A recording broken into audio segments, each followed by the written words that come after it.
8 अगस्त 2016 की रात तमिलनाडु के सेलम रेलवे स्टेशन से रवाना हुई passenger train number 11064 Salem Chennai express को क्या पता था कि भारत के इतिहास की सबसे बड़ी ट्रेन डकैती की गवाह बनने जा रही है। इस ट्रेन के एक बोगी में भारतीय रिजर्व बैंक के पुराने और कटे फटे नोटों से भरे 226 बॉक्स रखे थे, जिनकी कुल कीमत थी 342 करोड़ रुपए। ये सभी नोट चेन्नई स्थित आरबीआई ट्रेजरी में जमा किए जाने थे। इस बोगी की सुरक्षा के लिए 18 पुलिसकर्मियों की तैनाती थी।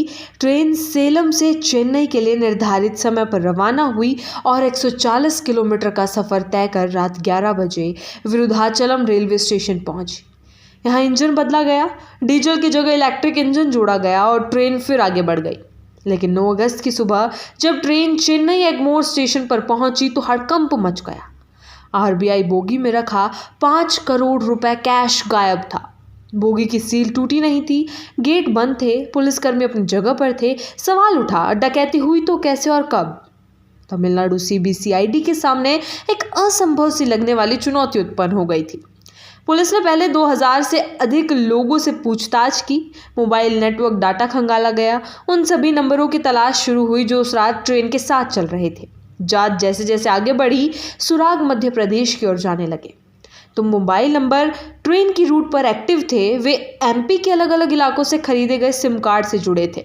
इसी बीच पुलिस ने एक अनोखा कदम उठाया। नासा से सैटेलाइट इमेज मांगी गई।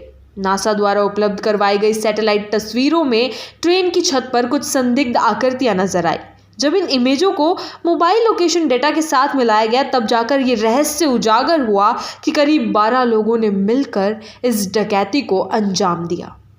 जांच में सामने आया कि ये सभी आरोपी मध्य प्रदेश के कुख्यात पारदी गिरोह से ताल्लुक रखते हैं। सीबीसीआईडी ने मध्य प्रदेश पुलिस से संपर्क किया।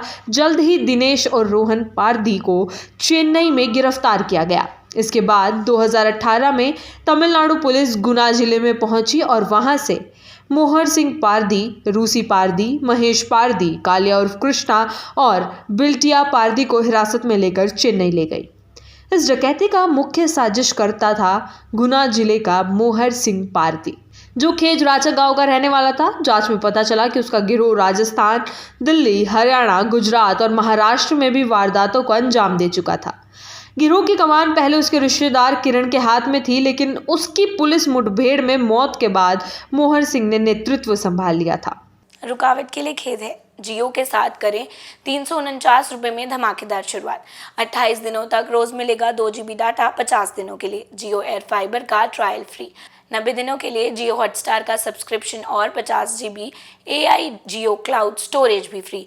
जल्दी करें, डिस्क्रिप्शन में दिए गए लिंक पर क्लिक करें और पाएं ये धमाकेदार शुरुआत। मोहर और उसके साथियों ने वारदात से एक हफ्ते पहले सेलम चेन्नई रेल रूट पर लगातार सफर कर रेकी की थी। वे रेलवे ट्रैक के पास अस्थायी घर बनाकर मजदूरी का बहाना करते रहे।